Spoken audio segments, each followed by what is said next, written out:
Shigemitsu comes to the surrender table. These dramatic first pictures were made by newsreel war correspondents and Army and Navy cameramen and were specially flown back from Tokyo. The time is 9:05 a.m. The Japanese have been on board exactly 10 minutes.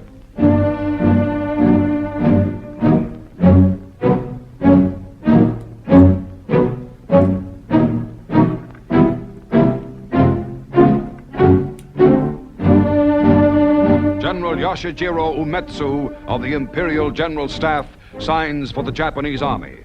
The surrender documents by which Japan agrees to lay down arms completely and to obey all Allied orders issued by General MacArthur were printed by the Army on rare parchment found in a basement in ravaged Manila.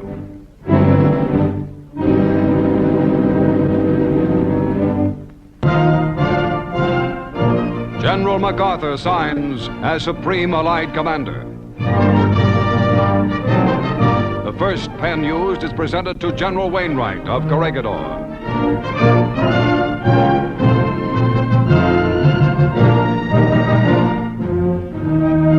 The second pen to British General Percival, Commander at the surrender of Singapore.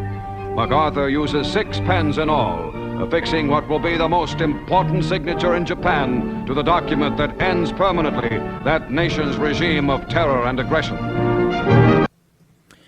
Welcome. You're in the War Room. This is War Room Pandemic. It's the 2nd of September, the year of our Lord 2020, on the John Fredericks Radio Network, America's Voice, Newsmax TV, across the board. We'll talk more about our distributors here in a second. Today is the 75th anniversary of the formal signing of the document aboard the USS Missouri of the surrender of Imperial Japan's military and the country. And had in that ceremony had General Wainwright from Corregidor and General Percival from Singapore.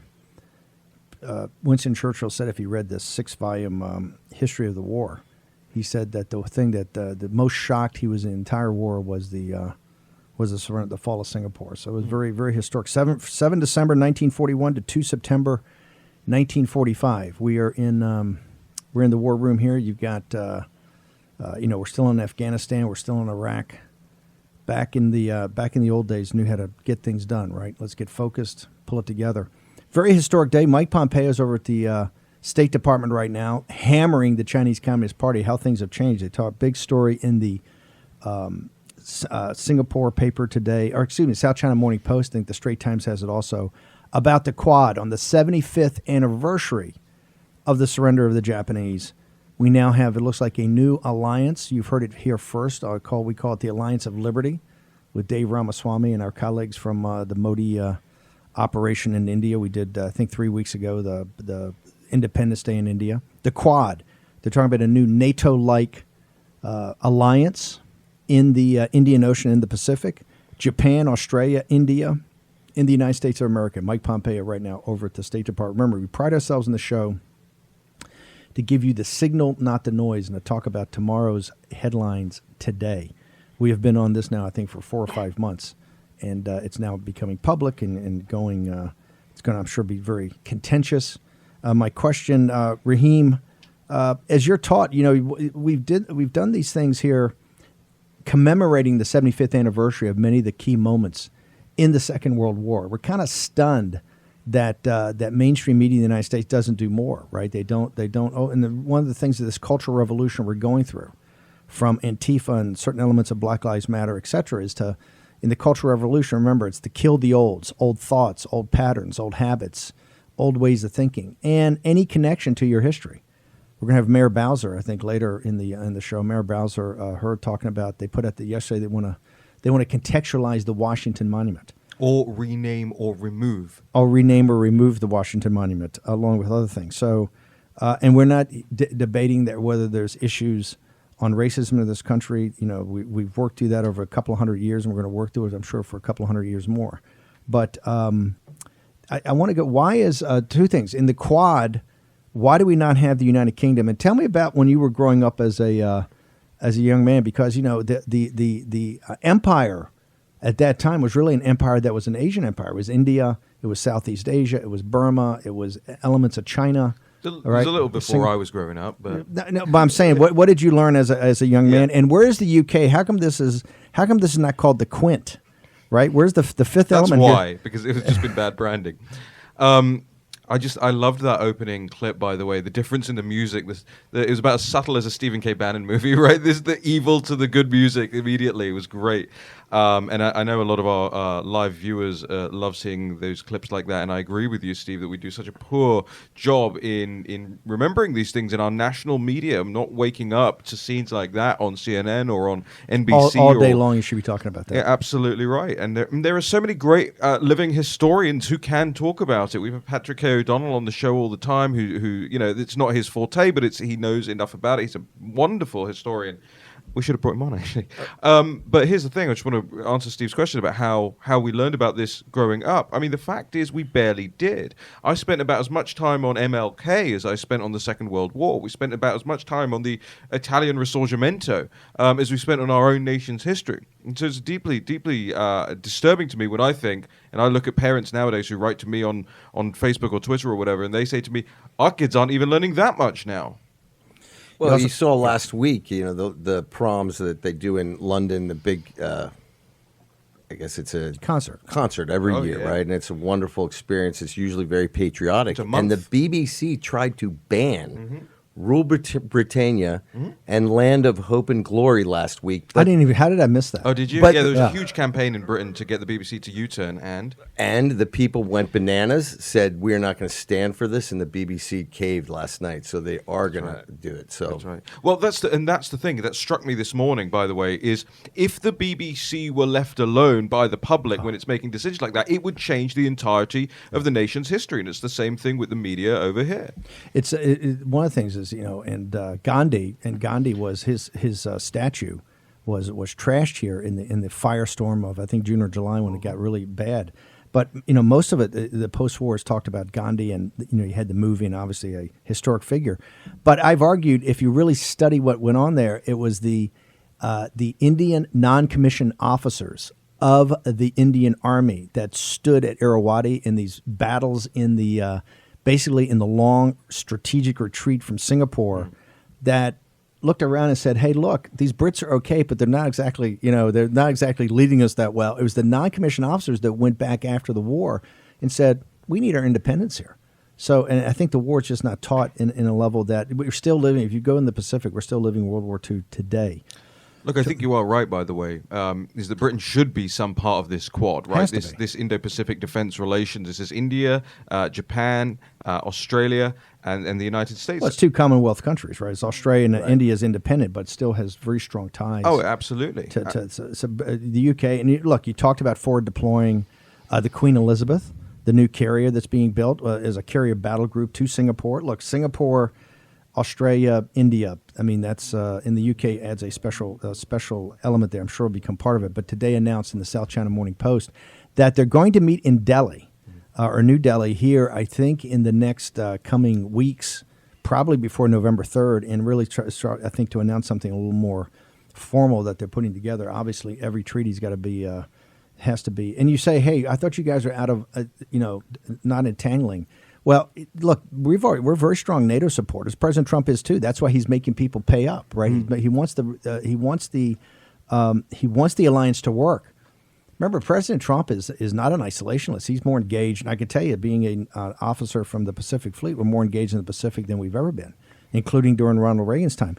The thing that I think this belies is the fact that we're a Pacific nation. The future is Asia. And the United States has got to be part of that. We are part of that. And that was why World War II, you had this whole thing, and you still see the Atlanticists today, this mentality on the East Coast that it's all just about Europe and the United States. It's not. It's much broader. That's where you get the whole Russia. Russia's the stalking devil, where I say, hey, Russia's basically the size of New York State as far as economy. It's in a demographic death spiral. It doesn't make anything technologically. It's got a lot of great hackers, but it doesn't make anything technologically the world really wants. Whereas the future's in Asia, and the future is Lao Beijing. It's old 100 names in overthrowing the Chinese Communist Party. I mean, Mike Pompeo is in a full beatdown right today, again, over at the State Department, given everything else has been announced in the last 48 or 72 hours. This is full on. So what we try to do here is connect dots, right? It's very easy to get lost in what's going on and important on things like that, but even those are interconnected. Right. It's very much signal and noise, and we really hit on the signal yesterday on the show, talking about some of the transition integrity stuff. Well, it wasn't just Hawkfish yesterday. thing. The one I'm proud about is this has been a couple of months. You brought this up how many weeks ago? We've had McGinley on over a month ago. Right. There's something happening here. Very clear. It's very clear. Now it's becoming clear as we go on, but I'm very proud of the fact that this is a process. Don't think that, and I've told people this too about President Trump winning the election. Don't think this is going to stop. Don't think they're going to sit there and go, oh, this is terrific. You came from behind again. You won again. Here's the keys. Let's toss them to you again. Right. Pat you on the head. It's not going away, and I'd love to be able to tell you it is going away, but it's not. Every day is going to be a struggle. Every day is going to be a fight. You're going to have to be in this if you love your country. Now, it's very simple to just go fishing, right? Say, hey, I can't take this anymore. It's just too much. I hate Bannon and these guys get my blood pressure up every day. I just don't want to do it anymore. But it's not going away. You can go and hide in great little places like Kenosha, Wisconsin, right? You can go and hide. It's going to find you. So either just like in the Revolutionary War, just like in the Civil War, just like in World War II or the Great Depression, it's going to find you, right? When you're in a fourth turning, you're going to get found. I just want to make mention one more thing of what you said about the NATO and people worrying that maybe this new alliance, this new group would drag us back into something as Western nations, into places that the public are war weary of or tired of these foreign entanglements. What this actually will do is put pressure on NATO as well. Is put a big question mark over the relevance of NATO. Be part of this. We expanded into Afghanistan. The alliance, I say, should understand that our alliance is the key body of water in the alliance today. To me, is not the North Atlantic. Right. It's not the Mediterranean. It's the South China Sea.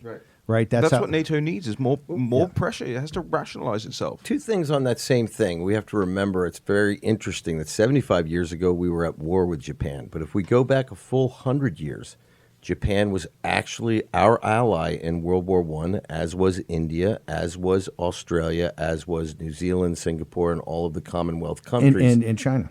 And China, to a certain extent. But also remember, we had the Southeast Asia Treaty Organization that lasted after the Second World War till about the mid-'70s. So there is a model there for this to continue. And I think what really strikes me is their first meeting is going to be in Delhi. They're not having this in Australia. They're not having this in Washington. They're having it in Delhi. And I think they're making a signal there about the importance of India in this whole range. This is why they were watching War Room Pandemic when we did the Indian national the commemoration of their Independence Day. No, India's the key that picks the lock here. We've got to get Donald Trump watching Y on News every day because they are kicking it. They just basically banned all toys from China, right? They have to go through a scrutiny that means they can't make it through. The little guy there was the one that stood up about the apps, right? Yeah. You had Peter Navarro, who's in the news again today. Look, if you want to say anything about the CCP, the apparatus is going to beat you about the head and shoulders. Peter Navarro's got a very nasty article in the Washington Post with all the daggers out, the unnamed sources, the daggers out. I think the House is now going to look into these deals. He's been doing these deals to bring the supply chain back. Of course, that's not good enough. Now they got to get into it. Yes, sir. We got a break. Oh, yeah. I see that. I got it. I still got it. I'm on it. We didn't get to our clip of the president. We'll do all this when we get back. A lot to go through today. Bill McGinley here to talk about the ongoing process of your vote. Own your vote. Election 2020, 60 days away. Back in a second.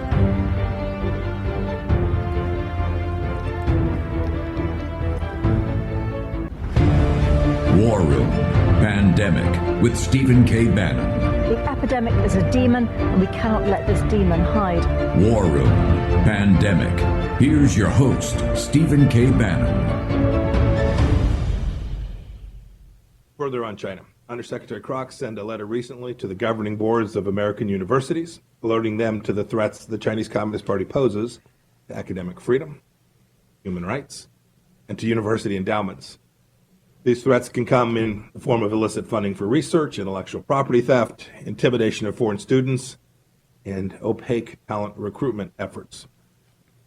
University governing boards can help ensure their institutions have clean investments and clean endowment funds by taking a few key steps.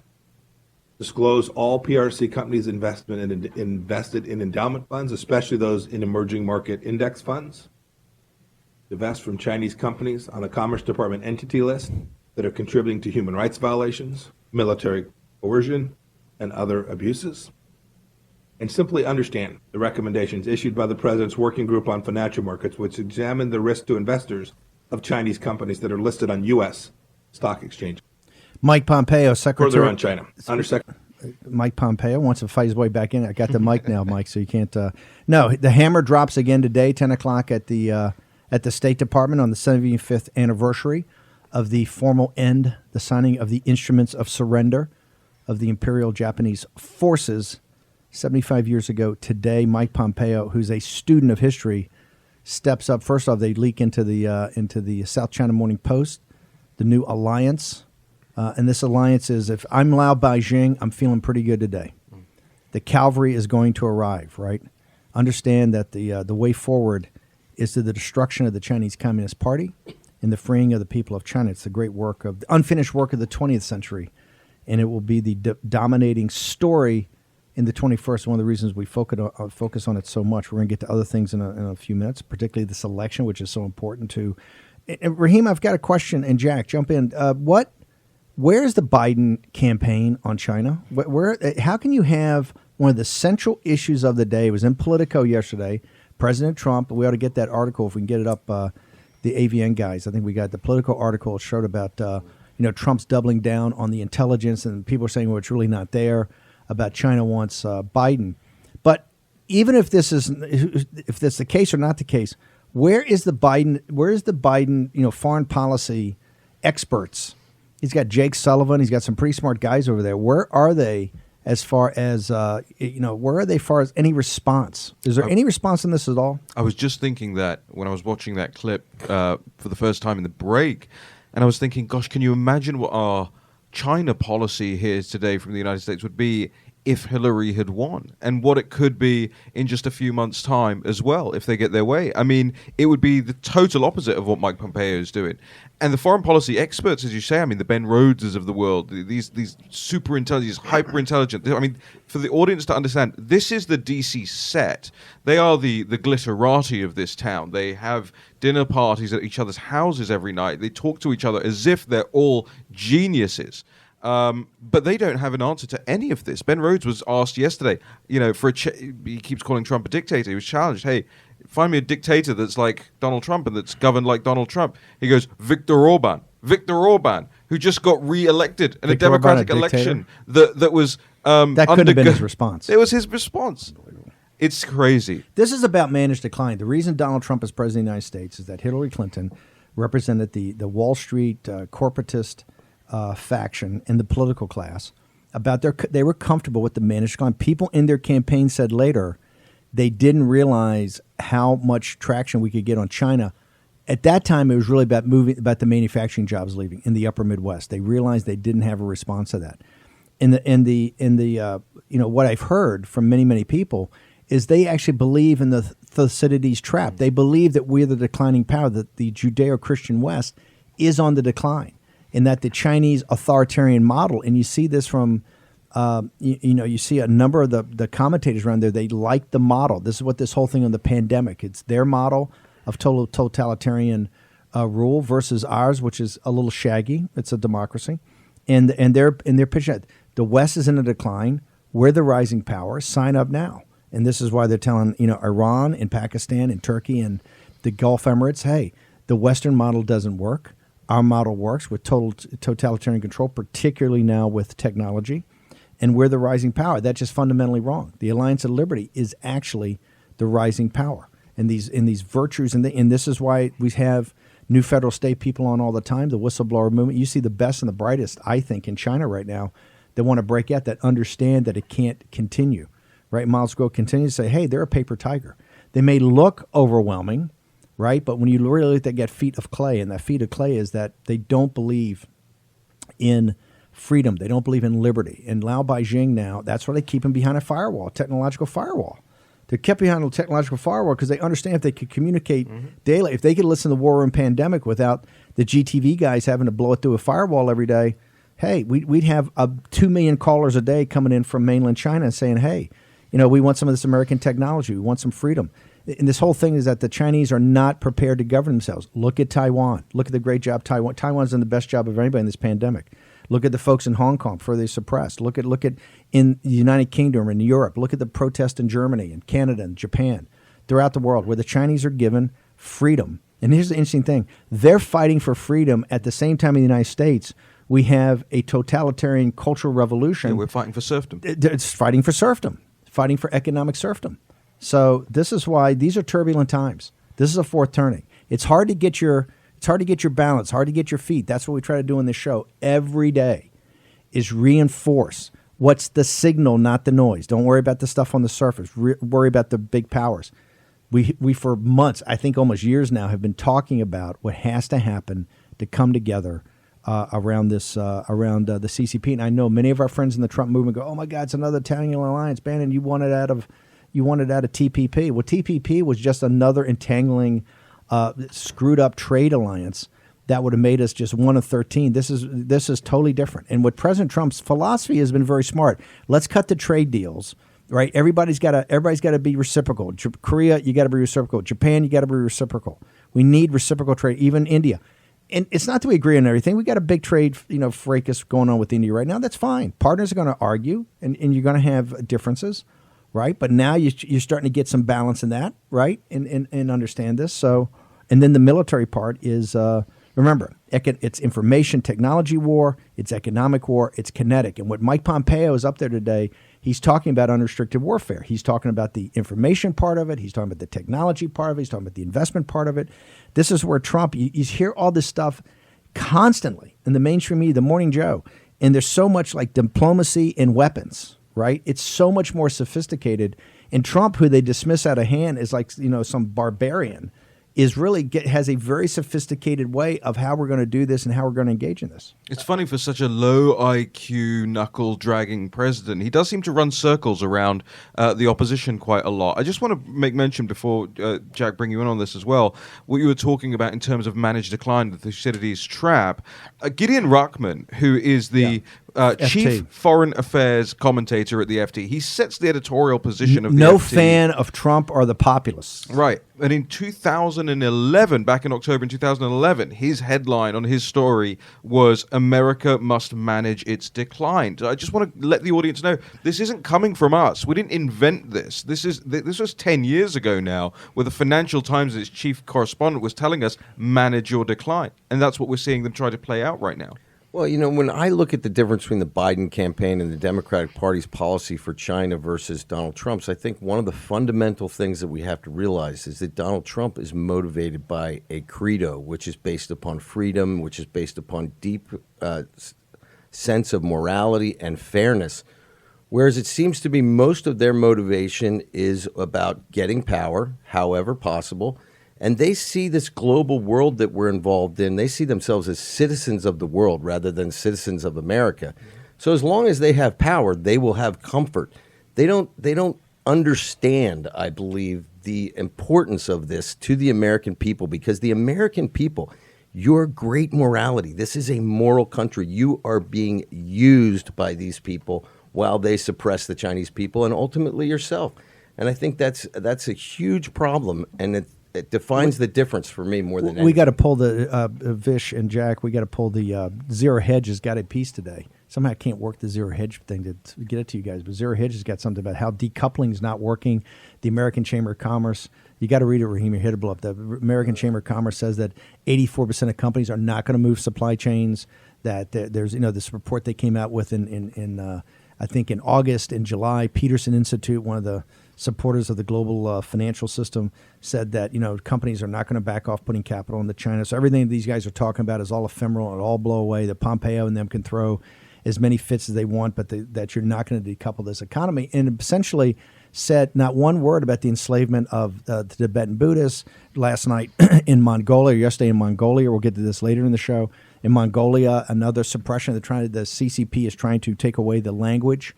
Everybody's going to have to learn Mandarin. The Mongolians did not sit up there and say that's a great idea. In fact, you're seeing some real blowback up there, and the thing's starting to metastasize.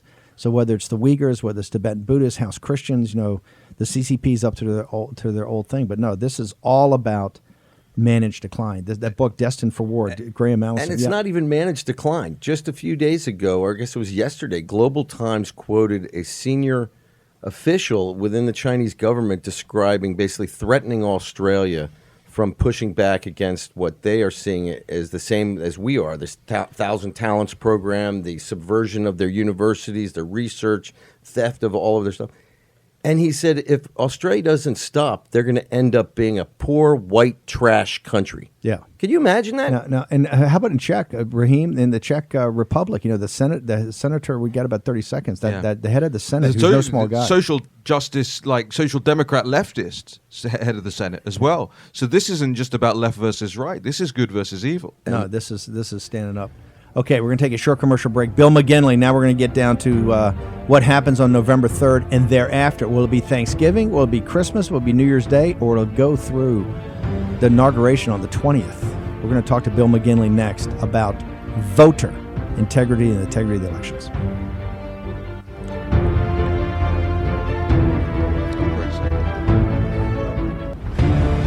War Room Pandemic with Stephen K. Bannon. The epidemic is a demon, and we cannot let this demon hide. War Room Pandemic. Here's your host, Stephen K. Bannon. Violent mobs demolished or damaged at least 25 businesses, burned down public buildings, and threw bricks at police officers, which your police officers won't stand for, and they didn't stand for it. These are not acts of peaceful protest, but really domestic terror. My administration coordinated with the state and local authorities to very, very swiftly deploy the National Guard, surge federal law enforcement to Kenosha and stop the violence. And I strongly support the use of the National Guard in other cities. And the same thing would be happening if we did that. You'd have the same thing happen in Portland, and it would happen very quickly. It would all be over very, very quickly. Well, it's got to get over very quickly. That's what we want. So, Raheem, we're back on War Room Pandemic, 2 September, year of our Lord 2020. Going to have Bill McGinley in here in a second talking about this fracas that is going to be the election of 2020. The point of our point of this segment, Mr. Raheem Kassam, I know you get very strong thoughts on this. Yeah, I've been mulling it over for a while now of why we don't seem to be making headway on this Antifa terror designation, why we don't seem to be making headway in tackling the terror that's taking place in all these American cities, and in some cases it's getting worse, not better. And it struck me, another lesson from history here. One of the smartest things the revolutionaries did, and I have my We the People tie on today, but one of the smartest things the American revolutionaries did is they took the acts of the British Parliament, things that passed into Parliament, and they attributed to the king. In other words, what they did is they identified an enemy, and an enemy personified is far better than amorphous. And that's what we haven't done. That's what the president hasn't done. It's what the right hasn't done with Antifa and BLM, which by and large are the same organization now. Out in the streets, there's very little to But that's the whole point. That's them. the whole point. The distributed organization is the point that you don't get ahead. You don't have anybody that you can pick at. So how do you go about and do that? In the very same way that you don't get a head, that you can't pick a head out of the British Parliament back then. You go and you find somebody and you name them and you. I'm gonna throw a wild one. I'm gonna throw a wild one out there. The son of George Soros. He's the financier. The $200 million they announced a couple of months ago. Not good enough. Too small, too weedy, too thin, too wiry, too bespectacled. You need a guy in the street throwing a Molotov cocktail. That's what you need. Fine. I guess the National Pulse put Natalie Winters on it. She's a killer. You'll fly her out the Pulse. And declare them a terrorist organization. But that's what who cares? we're We'll gonna take down everybody. Everybody send a GoFundMe donation. We'll start talking about some of these embeds. Let's go now to Bill McGinley. And Raheem, I want you to take this because you were on fire yesterday on the show. You got on National Pulse. People should watch that if you've got time during your busy day at 3 o'clock live on America's Voice. If you don't, they've got it up later. You can see it. They do segments like we do. It's a much watch. The show's on fire. And I tell you who thinks that, President of the United States. Is it 5 tweets?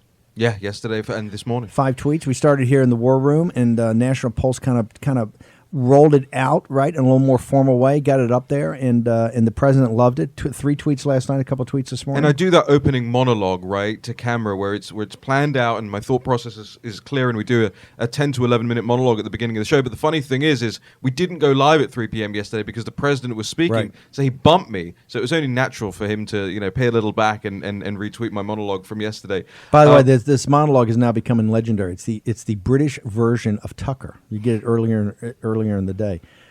Let's go. What did you say? And then I want to bring McGinley in here because this is an action-oriented show. Our crew loves McGinley, and it's about talking about what we got to do to prevent what's going to happen. Yeah.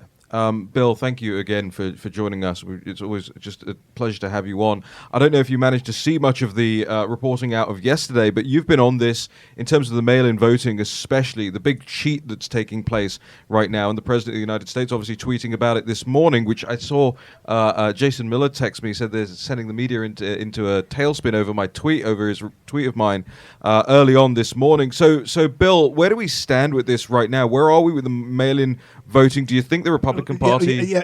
I just want to. The main thing you brought up was, and I want to get him to tee it off about the report that came out from Hawkfish. Hawkfish said, and you foreshadowed this. Hawkfish came out over the weekend, and that's Bloomberg's data group. They came out and said, "Hey, guess what?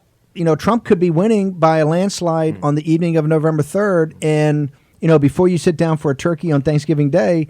The Democrats are going to win. Yeah. So, in that, I think, and that's why I think you did great on the National Pulse. Let's take what we talked about. You did more formal, tweeted it out. Bill McGinley, what our audience wants to know is that what the Democrats, is that this whole thing you talked about for the 600 lawyers, they're prepped to go, that you don't care what the vote is, you can win Election Day, and it's not going to matter. Is this what you were teeing our audience up over a month ago about? Yeah. And what we're beginning to see now is the Democratic outside network beginning to lay the predicate for why this is going to be a long process because of the mail-in voting campaigns that they've initiated. Look, one of the stories that nobody's really picking up on is in some of the battleground states, like in Michigan. I saw a story this morning where the Secretary of State is now saying because of the amount of time it's going to take to count all of these mail-in and absentee ballots post-Election Day, she's pushing for a change in the state law so that the Secretary of State's office can start counting the absentee ballots as they receive them prior to Election Day. So this is all a coordinated attack by the Democratic machine to try and force the changes that they've been looking for. Look, give them credit. They have been working on this for a long time. These types of things just don't happen and turn on a dime. This has been something that's been well planned out by the Democratic Party and their allies, and they've gone from the conception phase now to the execution phase. Hats off to them. What we need to be doing is we need to be making sure that we have the resources in place to be a huge and robust get out the vote program with heavy emphasis on absentee ballots. And in those states that have historically done mail-in ballots, getting our voters to make sure that they will go ahead and send those in. We want to make sure no election can be won unless we have more votes in the till than the other side. And every election recount, every election contest is won or lost prior to Election Day. This is not something where we're building up to Election Day. It's here. This is execution time. We are in the final stages of this election, and it's going to last 60 days. So we better get, and it's going to last beyond Election Day. We need to be ready to go. Action, action, action. What do you mean that every recount and all this, the counting of the vote is won beforehand? Walk the audience through the granularity of what do you mean by that? What has to be prepped? What has to be ready? Your data has to be excellent. Your get out the vote machine has to be excellent. You have to understand the voters who requested and turned in their absentee ballots so that if ballots are rejected for any reason, signature mismatch, failed to complete the outer envelope, insufficient postage, we can get back to the Postal Service in a second, any of the number of reasons why some of these absentee ballots have been rejected, it gives the Republican Party and president's lawyers an opportunity to go out there and cure those ballots or to demonstrate that those ballots were not rejected because of any fault of the voter. And so when you talk about recounts, it's a recount of the votes cast and accepted on election day and during the initial canvass, which is why you really have to pump up your get out the vote operation so that you have the data to identify what may have gone wrong with a specific ballot or a group of ballots, but also for the election contest to protect your voters. Because these Democratic lawyers are all about winning the election. They're not about the angelic principle of voting. This is all laying the predicate for their post-election litigation, where they're going to use the scorched earth tactics to try and win the election for Joe Biden and his Democratic colleagues. When you say recount, and maybe the terminology is getting confusing, because with this new system where you're going to have mail-ins, it's really the count. Don't we have to get through the count first and then the recount? That's correct. In other words, on November 3rd, I keep saying that's not election day. It's the last day of the election, right? Stuff will come in. Correct. Either before or now. You were saying yesterday, Jack, that one of the states, I think it was Georgia, just announced that if it's stamped up until midnight on the 3rd of November, it'll get counted. So federal judge support. Walk us through just the count before we start talking about recounts. What do you think is going to happen on the count, given where we are with mail-in ballots? Look, I think that unlike past elections where many elections are settled or called on election day, because of the vote that's taken place and the ballots that they're able to count, these elections are probably not going to be certified for days, if not weeks afterwards. And that is the initial count, the initial tabulation of the ballots. Once that is done, in some jurisdictions, you can actually go back and ask for the election officials to resubmit the tabulations of the absentee ballots and the machine voting totals by precinct. Once that happens, then the Secretary of State will certify the results. Typically, in most states, that's what triggers a timeline for one of the candidates or the political parties to file with a recount. A recount is not a stage where you typically challenge ballots. A recount is the stage where you're going to go back and make sure that there were no errors in the initial counting process. Some of the stuff that typically happens is somebody will write down the vote totals from a precinct, absentee ballots plus machine voting, and maybe they left a digit off. So instead of reporting 1,000 ballots, they reported 100 ballots because a zero was missing, and they can correct that. And that's why you see some of these vote totals change during a recount. It's because of the election administration issues where they get it wrong. After the recount is where you may be able to file for an election contest if you satisfy if the vote is close enough where the election contest could change the results. And that's where you start going ballot by ballot, and people are looking for any of the deficiencies that typically cause a ballot maybe not to be done. An undervote, right, where somebody has a stray mark in the field where the presidential candidate is. Somebody votes for two presidential candidates and it was counted for one on a ballot, a so-called overvote. There's any number of issues that can be examined during an election contest. So to kind of sum it up, Steve, for the viewers, right now we're in the get out the vote phase, right? This is the pre-election election day phase. Because of the pandemic, election day starts this month. Once we get through that, then we're going to get to the tabulation and certification phase, which is stage 2. Stage 3 could be the recount. And then potentially stage 4 could be an election contest in some of those states if the presidency, the Senate, or the House hangs in the balance. Okay. By the way, so Bill McGinley was the one that brought up last week about becoming an election official. I know that many of the audience went and did this, but if I walk through just to recap what he just said, you've got get out the vote, which is you can go to the groups like Ralph Reed. We had him yesterday. All these Tea Party patriots, the RNC, go volunteer, get out the vote, phone banks, knocking on doors, doing it digitally, all that. Get out the vote, step 1. Number 2 is poll watchers. Now, poll watchers, you're coming as a Republican representative, but watching polls that day. But what Brother McGinley said, where the rubber meets the road, you want to be inside the room. You got to be inside the room with a little power. That's being an election official. You can sign up. I know a lot of people came back to me and said, gosh, they actually pay you, and there actually are jobs out there. So we need you to get out the vote. You need to do poll watching, but most specifically what Brother McGinley's telling you, this is going to be a throwdown. And we need the War Room posse, because you're pretty ornery. We need the War Room posse in the room to be election official. Okay, we've asked Bill McGinley to stay over with Raheem Bassam, Jack Maxey. Hashtag War Room Pandemic. We want to hear everything you had to say. Look, we started with the 75th anniversary of the signing of the surrender document of the Imperial Japanese Forces to the Allies. We then went to this new alliance that's coming in, the Quad it's called, in now a NATO-like alliance in the Pacific, in the Indian Ocean, about the Chinese Communist Party. But it's all about winning. Victory begets victory. Got to get focused. Bill McGinley, Holtzman Vogel will return and join us in a second. War Room Pandemic with Stephen K. Bannon. The epidemic is a demon, and we cannot let this demon hide. War Room Pandemic. Here's your host, Stephen K. Bannon. Well, there's a lot going on today, and we're grateful for you joining us here on this historic day, the 75th anniversary of the official Japanese surrender.